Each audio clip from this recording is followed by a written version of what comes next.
Alright, welcome to the lunchtime video. Yeah, I got a late start, I apologize for that. Kind of playing with fire if I'm not taking this with utmost seriously, because it is literally coming up in, I think, how many days are here? So there's 3 more days, so it's coming up in 21 days. And we're measuring it in days right now, so already we went from measuring it in weeks to measuring it in days in a matter of days. Okay, so yeah, it's still fair to measure it in weeks, but 21 days is not a lot of days. It's certainly not unreasonable to start measuring it in days right now. So it's an order of magnitude closer than it was when I was measuring it in months, and even measuring it in weeks. I was even a few days ago. So it's coming. There's nothing I can do about it. And if my well, there's a lot I can do about it. I can study and not start my lunchtime videos late or my after work videos late. But you know, sometimes I got to do what I got to do. Burnout is a thing. I'm just hoping that I burn out on the 19th instead of the 18th, the date of the exam. Okay, so we're gonna go here on the notes. Okay, and we're gonna move on to Anycast RP-MSDP. I don't feel super comfortable with PIM and SEM, and then when I did NG-MVPN, I don't think I did a super good job on that either. I kind of wish I had correct answers. What are the correct answers? Okay, but I did a full series on this, so like I'm hoping. I mean, I don't really remember what I did. I've really been questioning my study strategy a lot, because a lot of what I do is exactly what I'm doing now, just kind of administrative work. So I definitely want to be doing more hands-on. I definitely want to be doing hands-on work, which is what I'm doing a lot of now. But I think I might need to be doing more conceptual work, where I understand the concepts better. I think I keep saying that's a theme of this channel. That's what I consider most important. But I don't think I'm quite living that philosophy. Of course, it's hard to live that philosophy, though. Just because of how much extra work it requires, and my time is quite limited, even with the strategy I have now, which potentially is not as demanding as it would be with that other strategy. Okay, so everything looks good to me. We're going to get rid of these 2 tags and just keep the multicast tag. Okay, and now we're going to be just doing the same thing that I usually do. Unfortunately, it usually needs to be high and dry, but sometimes it turns out to be okay. So let's bring up GNS3, get to the CLI as soon as possible, and use a help apropos. If it turns out to work in my favor and I get some great documentation, that's really good news, because I get that documentation on the test. So it's really worth the kind of extra time to do it this way than to go straight to Google and find a perfect thing like 10 minutes later. Because I'm not going to get that material on the exam day. Here I can just do a help apropos pipe match, topic, pipe match Anycast.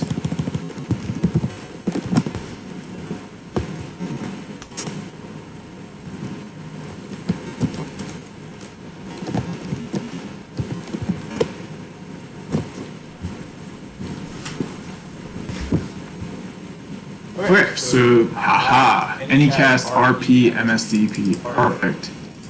Couldn't be any better.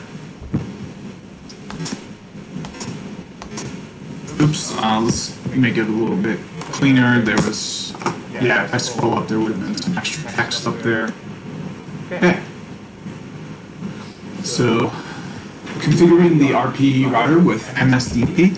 In this example, configure an RP using the loopback 0 or loopback interface, which is always up. use the address statement to specify the unique and routable router ID, and the RP address at the edit interfaces LO0 unit 0 family INET hierarchy level. In this case, the router ID is 198.58.3.254/32, and the shared RP address is 198.58.3.253/32. Add the flag statement primary to the first address. Using this flag selects the router's primary address from all the preferred addresses on all interfaces. See, I think one of the problems with these documentations here, though, is that it assumes a lot of information. So if I were to, look up a documentation for how to change lanes in my car, it's going to tell me to put my signal on, check my blind spot, and change lanes. It's not going to tell me to turn on the damn car. So, in the case of MPLS, I really think I need that kind of information. And if you're just telling me to change lanes with MPLS, and you're leaving out the fact that I've got to turn on the damn car and put my seatbelt on and what have you, I'm just not going to be able to do it very effectively at this point. Now, of course, I did have a lot of exposure to the concepts of MPLS in my studies for the JNCIE-SP, and these terms are very familiar to me, RP, PIM, that sort of thing. It's just the intense hands-on, intuitive level, deep understanding that's required for the JNCIE. I'm attempting to do right now. This is my time to do that. Okay, so here's how you configure the PIM RP. You go to the loopback interface under unit 0, and then okay, so it looks like you just configure it regular as you would configure any other address. Now they're saying to use the primary flag. Okay, and the reason you would do that is because if you had multiple IP addresses, as you might want to have, if you want one address to be used for the RP and another address to be used for another purpose, the address that is used for the RP might not be what you wanted unless you guarantee a particular address to be used for the RP using this primary knob. Add the address statement at the edit protocols PIM RP local hierarchy level to specify the RP address, the same address as the secondary LO0. Oh, well, I guess wait, I thought,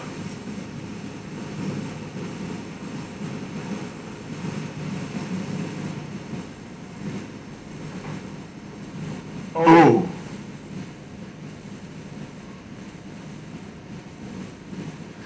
okay. So, okay, I'm confused, but let's just keep going. I think it's okay to be confused. That's kind of the point. I'm learning this for the first time, so a lot of things are going to be confusing to me.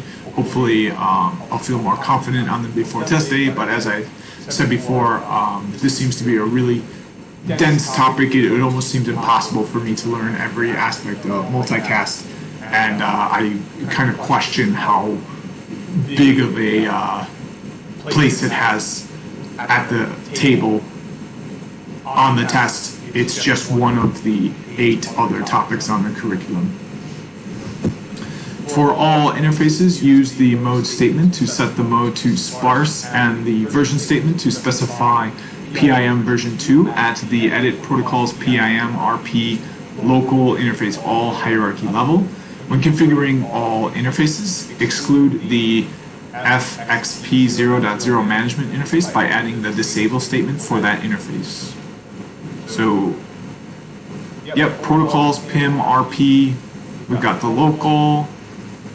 So, yep, that's the secondary address, interface all, mode sparse version 2. interface XFP0.0 disable. To configure MSDP peering, add the peer statement to configure the address of the MSDP peer at the edit protocols MSDP hierarchy level. For MSDP peering, use the unique primary addresses instead of the Anycast address. To specify the local address for MSDP peering, add the local address statement at the edit protocols MSDP peer hierarchy level.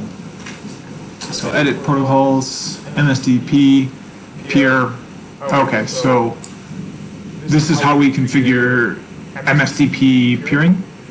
So let's try that. Let's just try exactly this configuration. We should have all the prerequisites already configured.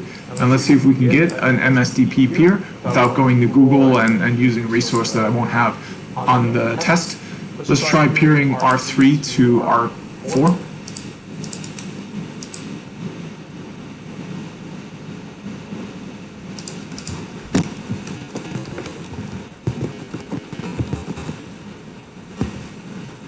Okay, so we're going to have a local address 254, that's the primary, so I'll just use what I've already got on here.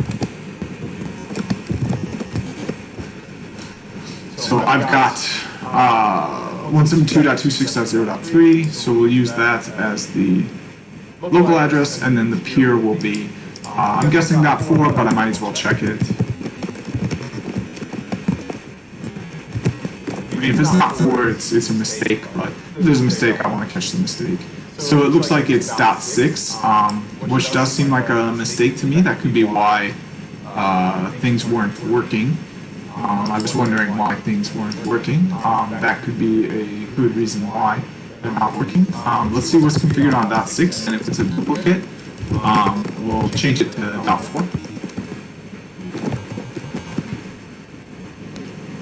Okay, yep, so it looks like it's a duplicate, so that's not going to be, not going to work. If we go on router 3 and we do show route OSPF 172.26.0.6 protocol.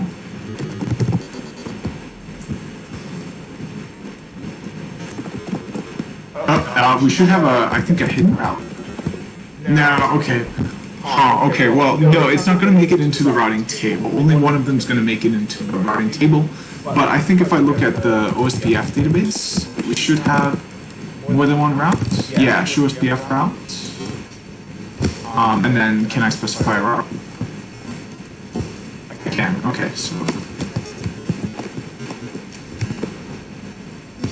Yep, so now you can see only one of these make it your OSPF table is different than your routing table. So this statement here shows me what's in the OSPF table, but this statement here shows me what's in the inet.0 routing table.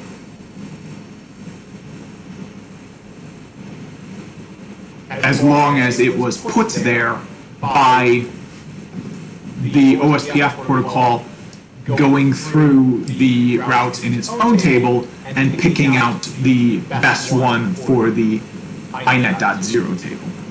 So through that process, it came up with the one here. Let's see if there's a difference between the two. Let's see if we can get like some detail on this. Okay, so I don't see how I can find the difference between the two. I do see that one has a /32 on it, and the other one does not.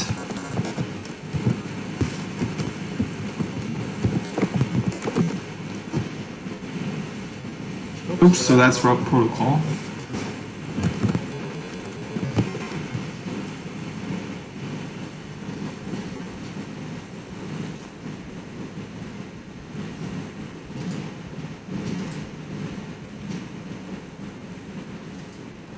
Okay, so we're good to go. Let's go ahead and change this. and I'll keep this running on a loop, and then hopefully we'll see one of these drop off. I'm not sure which one it'll be, because it's interesting that one is learned without a subnet mask when they both have subnet masks. But hopefully that will become clear, and I would not like to delete everything. Now doing that just deletes things in the Canada config, so if I hit yes, I wouldn't have an outage because I did not commit that yet. But one thing that can happen is you accidentally do something like that. Then when you go and commit, you forget to do a show pipe compare to see what you're committing, and you commit accidental changes to your candidate config. That's a very, very likely way of causing an outage. So it just requires due diligence and skill and expertise of the network engineer to not do that. And even the most skillful network engineers can do that. Every once in a while, it's just kind of it's why it's part of the difficulty of network engineering to some extent, but in my opinion, to a larger extent, is kind of the difference between a really, really good engineer and one that's kind of not perhaps ready to set up a BGP black hole policy. Remotely triggered black hole policy on the backbone.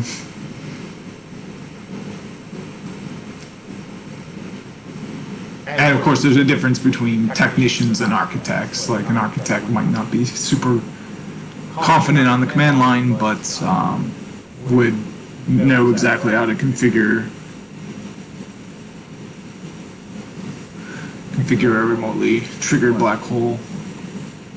Okay, so it looks like only one, it looks like both of those routes are still learned in the OSPF routing table.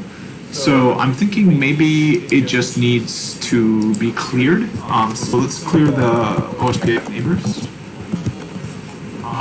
And let's see if we get both of those repopulating. If we do, then it just works differently than I expected it to.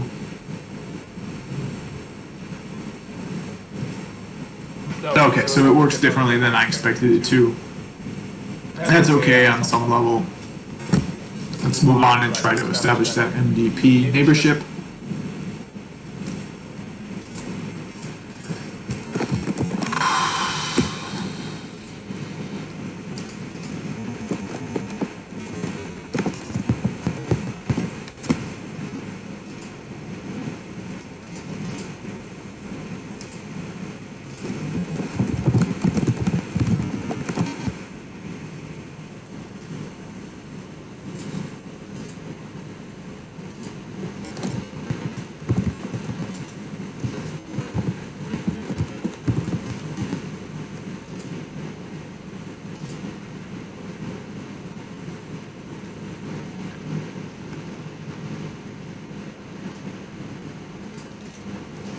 Alright, looks good to me. So hopefully there's a command like show MSDP neighbors or something like that.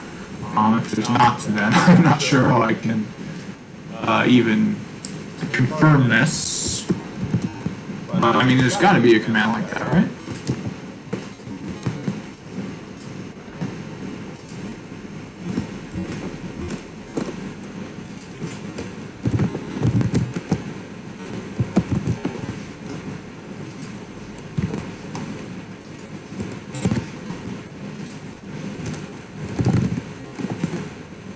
Here we go. Here, perfect. Good command. Oh, and we've got to specify the peer, so we'll specify this one. It's the only peer we've got. Perfect. Looks good to me. It's inactive. So hopefully we'll see that go into active after configuring this other side.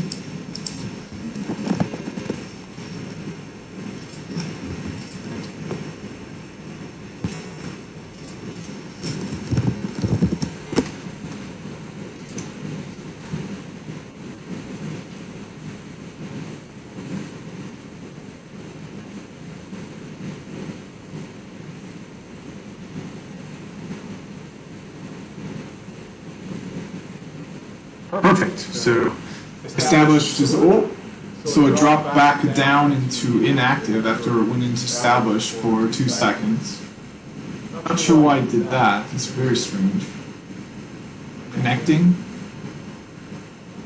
Established again. So hopefully it won't drop. Perhaps it's something like the BGP race condition where it argues over which side it sources from.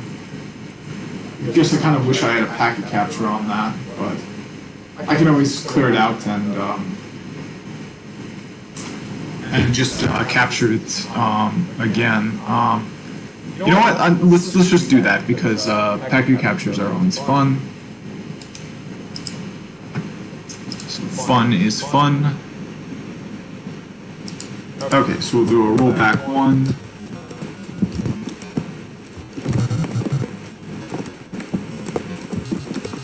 Commit. And then we'll do another rollback.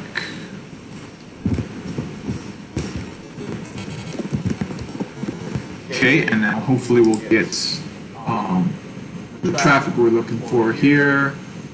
Oops, it looks like, nope, it's still going. So let's commit and hopefully we get MSDP. So we got TCP. This looks like what we're looking for. So PCP is always going to be a SYN/ACK ACK. But it looks like we got like a reset. Okay, so yeah, this looks good to me. Yeah, and it looks like there is that race condition. So here's the SYN sourcing from .5, and then we've also got a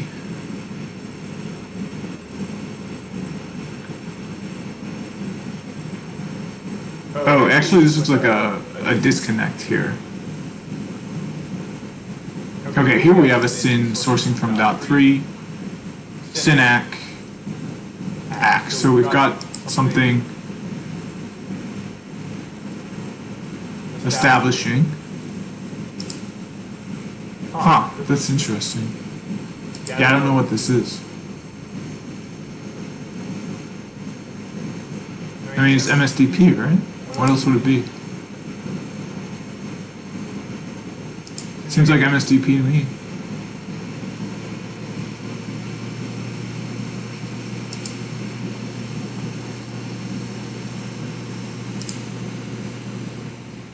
Oh, it looks like these are those packets that we... Oh, I wish I had the capture. It's still in a buffer or something that we were trying to do in the last one. Because these are probably the packets we were looking for. That's too bad. Ah, here we go. Now we got MSDP keep alive now that it's up. Yeah, so MSDP looks like it's yeah, multicast source discovery protocol. Looks like it rides on top of TCP, kind of like a BGP connection.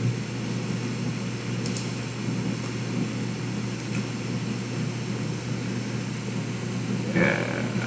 So we've got hello messages. What else we got? That looks like it. Okay, so I feel pretty good about that. Let's do a Google search to get a better sense for this. But it seems pretty easy. You just create a MSDP neighbor. Let's see what the official Juniper doc has to say about it. So this is RP mapping.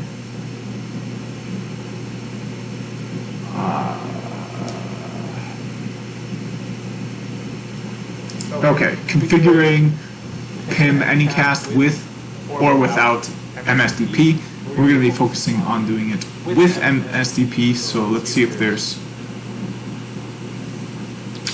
Okay, well, let's just read this. Hopefully it makes things more clear. When you configure Anycast RP, you bypass the restriction of having one active rendezvous point RP per multicast group, and instead deploy multiple RPs for the same group range.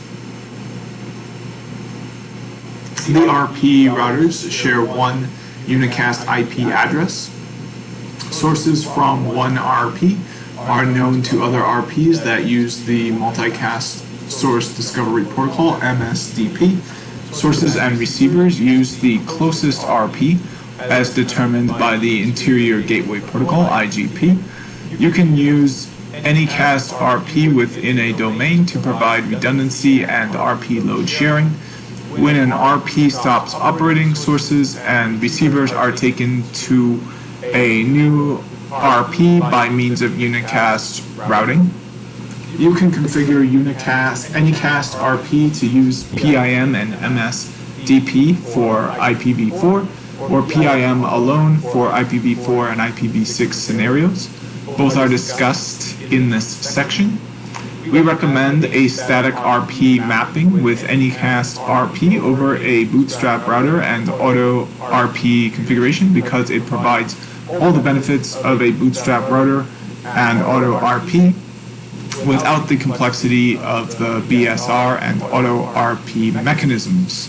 Starting in Junos OS release 16.1, all systems on a subnet must run the same version of PIM. The default PIM version can be version 1 or version 2, depending on the mode you are configuring. PIM v1 is the default RP mode at the edit protocols PIM RP static address hierarchy level. However, PIM v2 is the default for interface mode. Oh, yikes. At the edit protocols PIM interface name hierarchy level. Explicitly configured versions override the defaults, so always explicitly configure. Explicit is better than implicit if you're from Python. This example explicitly configures PIM v2 on the interfaces. The following example shows an Anycast RP configuration for the RP routers, first with MSDP and then using PIM alone, and for non-RP routers. For a network using RP with MSDP, configure the RP using the LO0 loopback interface, which is always up.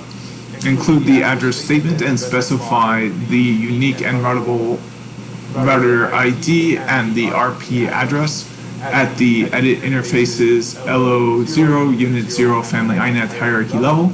In this example, the router ID is 198.51.100.254 and the shared RP address is 198.51.100.253. Okay, so this looks pretty much like what I was reading before. Include the primary statement for the first address. Including the primary statement selects the router's primary address from all the preferred addresses on the interfaces.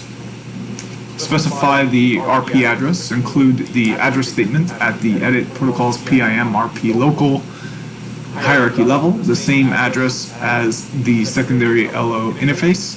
For all interfaces, include the mode statement to set the mode to sparse and the version statement to specify PIM version 2 at the edit protocols PIM RP local interface all. Hierarchy level. When configuring all interfaces, include the FXP 0.0 management interface by including the disable statement for that interface.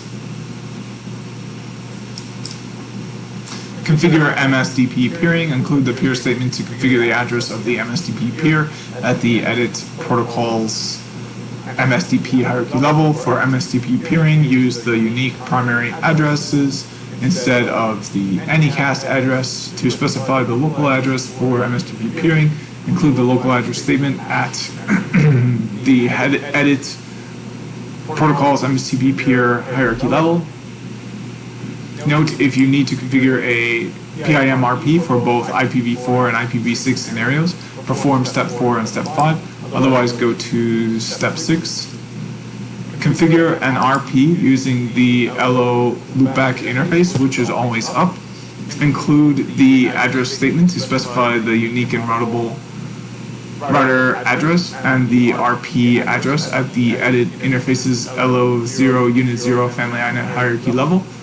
In this example, the router ID is 198.51.100.254 and the shared RP address is 198.51.100.253. Include the primary statement on the first address. Including the primary statement selects the router's primary address from all the preferred addresses on all interfaces.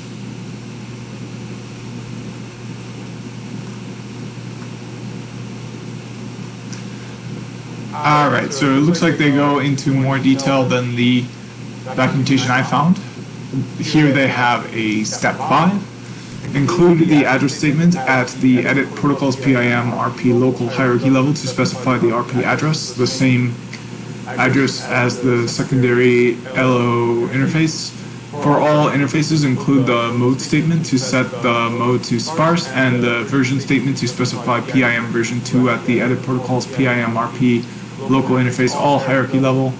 When configuring all interfaces, exclude the FXP 0.0 management interface by including the disable statement for that interface. Include the Anycast PIM statement to configure Anycast RP without MSDP. For example, if IPv6 is used for multicasting. The other RP routers that share the same IP address are configured using the RP-set statement. There is only one entry point for each RP, and the maximum that can be configured is 15. For each RP, specify the routable IP address of the router and whether MSDP source active SA messages are forwarded to the RP. MSDP configuration is not necessary for this type of IPv4 Anycast RP configuration.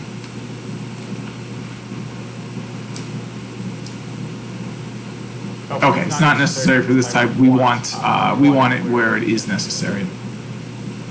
Configure the non-RP routers. The Anycast RP configuration for a non-RP router is the same whether MSDP is used or not. Specify a static RP by adding the address at the edit protocols PIM RP static hierarchy level. Include the version statement at the edit protocols PIM RP static address hierarchy level to specify PIM version 2. Include the mode statement at the edit protocols PIM interface all hierarchy level to specify sparse mode on all interfaces.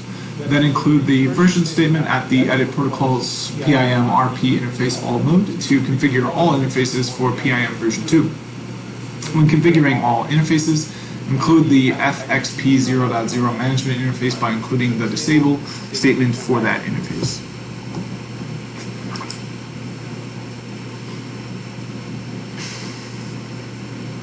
Alright, so that looks good to me.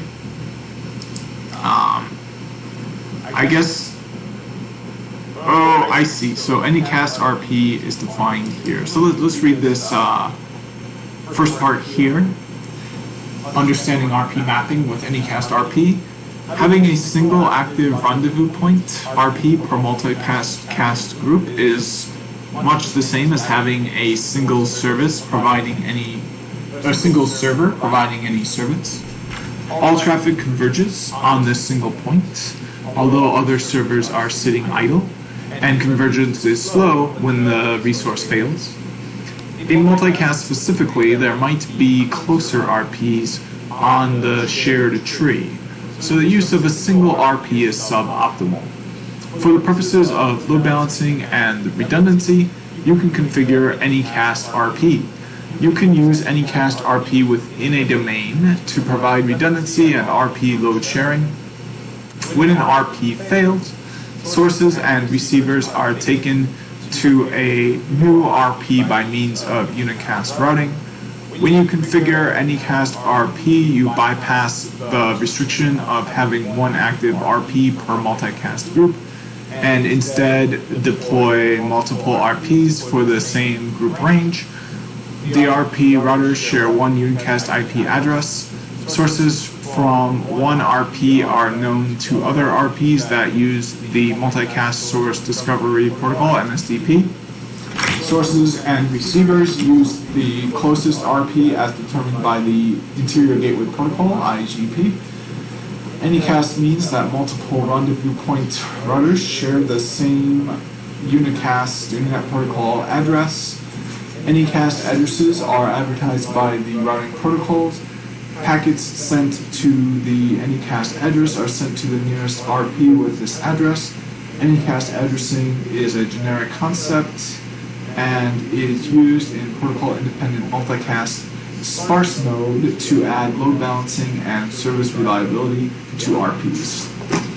Okay, so this has proved to be a decent resource, whether I understand it or not. I'm not sure that I do. So it looks like we've got another one here where the title looks pretty good, but it's just the same thing I read before, and that's what I found on the CLI. So let's add this to the notes.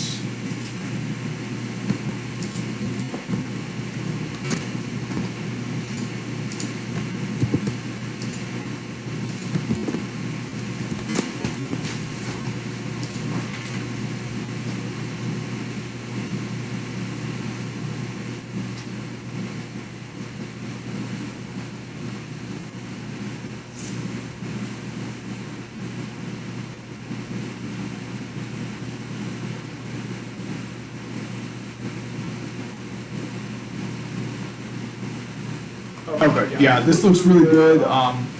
Yeah, we got the hands-on, and this is short, so I've only got about 10 minutes left. I got a meeting right at 1, so let's spend the rest of the time reading this RFC, which is Anycast rendezvous point mechanism using protocol-independent multicast and multicast source discovery protocol, MSDP.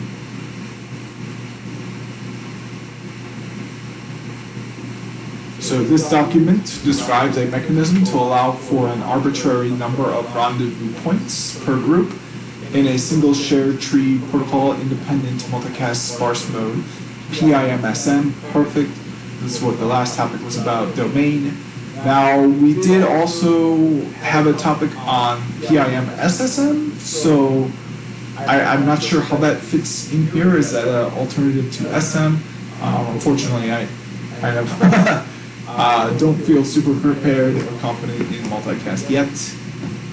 So let's continue reading this. Introduction, PIM-SM is defined in RFC 2362, that up here.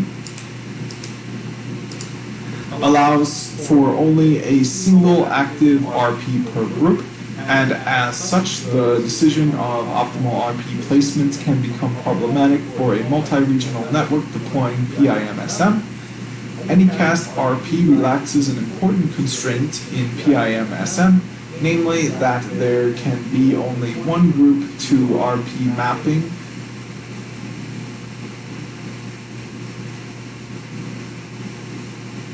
can be active at any time. It's a strangely worded sentence, but then there's a really strange, I guess that's an airplane? It looks kind of like a weird, yeah, that's like a strange looking airplane.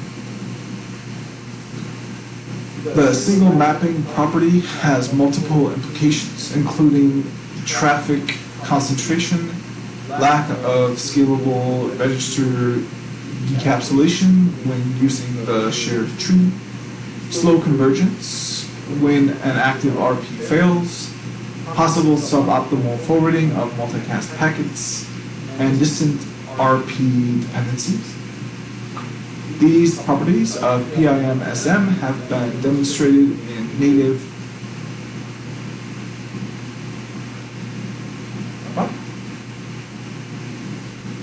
continual? I don't know what this means. Or intercontinual scale. Is it continental? It looks like continental, but it doesn't. I mean, I just haven't seen the word continental. Yeah, it's continental. I just haven't seen that word written down in a long time. I've only heard it. It's definitely continental.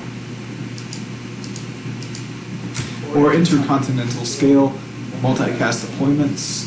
As a result, it is clear that ISP backbones require a mechanism that allows definition of multiple active RPs per peer group in a single PIM-SM domain. Further, any such mechanism should also address the issues described above. The mechanism described here is intended to address the need for better failover, convergence time, and sharing of the register decapsulation load, again, when using the shared tree, among RPs in a domain. It is primarily intended for applications within those networks using NBGP,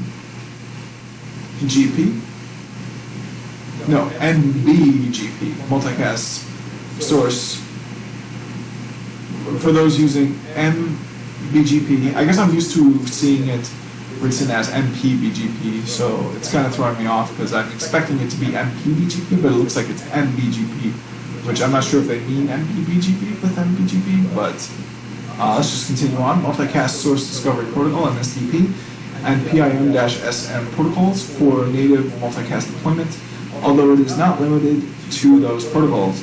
In particular, Anycast RP is applicable in any PIM-SM network that also supports MSDP. MSDP is required so that the various RPs in the domain maintain a consistent view of the sources that are active. Note, however, a domain deploying Anycast RP is not required to run MBGP. Yeah, I think that means multicast BGP. I don't think it means multi-protocol BGP. Finally, a general requirement of the Anycast RP scheme is that the Anycast address must not be used as the RP address in the RP's SA messages. The Anycast RP solution provides a solution for both fast failover and shared tree load balancing among any number of active RPs in a domain. While PM-SM allows for multiple IPs to be defined for a given group, only one group to RP mapping can be active at a given time. A traditional deployment mechanism for balancing register de-encapsulation load between multiple RPs covering the multicast group space is to split up the 224.0.0.0/4 space between multiple defined RPs. This is an acceptable solution as long as multicast traffic remains low, but has problems as multicast traffic increases, especially because the network operator defining the group space split between RPs does not always have a priori knowledge of network distribution between groups. This can be overcome via periodic reconfigurations, but operational considerations cause this type of solution to scale poorly. Suboptimal forwarding of multicast packets. When a single RP serves a given multicast group, all joins to that group will be sent to that RP, regardless of the topological distance between the RP and the sources and receivers. Initial data will be sent towards the RP also until configured the shortest path tree switch threshold is reached, or the data will always be sent towards the RP if the network is configured to always use the RP root shared tree. This holds true even if all the sources and the receivers are in any given single region, and RP is topologically distant from the sources and the receivers. This is an artifact of the dynamic nature of multicast group members and of the fact that operators may not always have a priori knowledge of the topological placement of the group members. Taken together, these effects can mean that, for example, although all the sources and receivers of a given group are in Europe, they are joining towards the RP in the USA, and the data will be traversing relatively expensive pipes twice, once to get to the RP and back down the RP rooted tree again, creating inefficient use of expensive resources. As outlined above, a single active RP per group may cause local sources and receivers to become dependent on a topologically distant RP. In addition, when multiple RPs are configured, there can be considerable convergence delay involved in switching to the backup RP. This delay may exist independent of the topological location of the primary and backup RPs. Solution. Given the problem set outlined above, a good solution would allow an operator to configure multiple RPs per group and distribute those RPs in a topologically significant manner to the sources and receivers. Mechanisms. All the RPs serving a given group or set of groups are configured with an identical Anycast address using a numbered interface on the RPs. Frequently, a logical interface such as a loopback is used. RPs then advertise group to RP mappings using this interface address.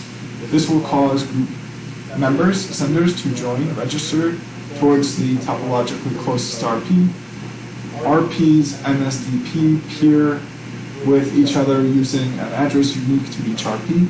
Since the Anycast address is not a unique address by definition, the router must not choose the Anycast address, Anycast unicast address as the router ID. This can prevent peerings and or adjacencies from being established. That makes sense. Anycast address, I would guess, would be from the multicast range. In summary, the following steps are required. Step 3.1.1, well, step 1. Create the set of group to Anycast RP address mappings. The first step is to create the set of group to Anycast RP address mappings to be used in the domain. Each RP participating in an Anycast RP must be configured with a consistent set of group to RP address mappings. This mapping will be used by the non-RP routers in the domain. The next step is to configure each RP for the group range with the Anycast RP address. If a dynamic mechanism such as auto RP or the PIMv2 bootstrap mechanism is being used to advertise group to RP mappings, the Anycast IP address should be used for the RP address. Next step, unlike the group to RP mapping advertisements, MSDP peerings must use an address that is unique to the endpoints. That is, the MSDP peering endpoints must use a unicast rather than an Anycast address. A general guideline is to follow the addressing of the BGP peerings. For example, loopbacks for IGP peering, physical interface addresses for BGP peering. Note that the Anycast address must not be used as the RP address in SA messages, as this would case the peer RPF check to fail. Case? I think they mean cause. Kind of disturbing that there's a typo in a, but I guess it's just a request for comment. So I'm out of time. I don't feel anything is super missing by me not reading the rest of this. So you know what? And I might even go as far as to say I'm gonna mark it off. Well, let's. I'm tempted to just come back to it and read the rest of it after work, but like there's not enough to read, and to be honest, I'm questioning how helpful it is to read it. Let's do that though. I think I'll come back for the after work video and finish reading this. My goal is really just one topic per day, so to do 2 topics in a day is not necessary, especially if it means that I don't get full comprehension of the topic. Okay, so that's going to be it for this video. Stay tuned for the next one where I finish reading the RFC for RP-MSDP.